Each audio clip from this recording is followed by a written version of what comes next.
Alors je pense effectivement que la fonction RH a un rôle primordial à jouer sur ce sujet.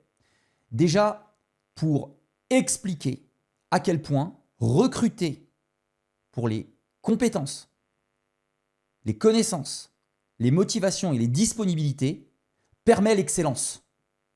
Trop de directions générales pensent que recruter avec quelques préconceptions, préjugés, permet l'homogénéité et l'efficacité. C'est absolument faux. Que nous prenions Philippe le Bel, que nous prenions Gengis Khan, que nous prenions Napoléon, tous ces personnages historiques se sont illustrés par une capacité: recruter au-delà des habitudes, recruter exclusivement sur les compétences, les motivations et les disponibilités. Bref, j'ai une petite histoire à vous raconter là-dessus. C'est que comment est-ce qu'on va convaincre la direction générale? Pas forcément avec des belles histoires, mais en montrant le coût immense que représente le fait d'avoir des préjugés, d'être dans la discrimination.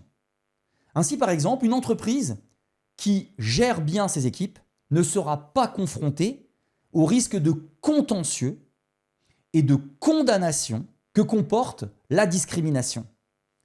Je trouve personnellement qu'il n'y a pas assez de sanctions, qu'il n'y a pas assez de suivi de toutes les discriminations qui existent en entreprise, qu'il s'agisse de l'âge, du sexe, de l'origine, de la localisation, de la religion, de la santé.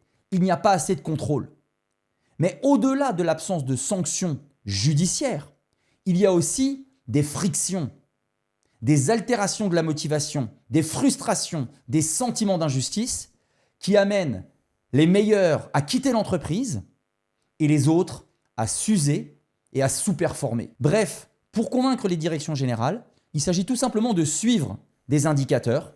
D'une part, le coût des contentieux pour discrimination, même quand il n'y a pas eu de condamnation à la fin, les procédures, les avocats, tout ça, ça coûte pas mal d'argent. Le temps passé par les managers à faire les dossiers, ça coûte également beaucoup d'argent. J'invite également les directions générales à regarder un petit peu quel est l'impact du sentiment d'injustice, du sentiment de frustration sur les équipes. Et cela se voit directement dans le turnover, dans l'absentéisme, dans les arrêts maladie, qu'ils soient arrêts maladie entre guillemets tout court ou arrêts maladie, accident du travail, maladie professionnelle.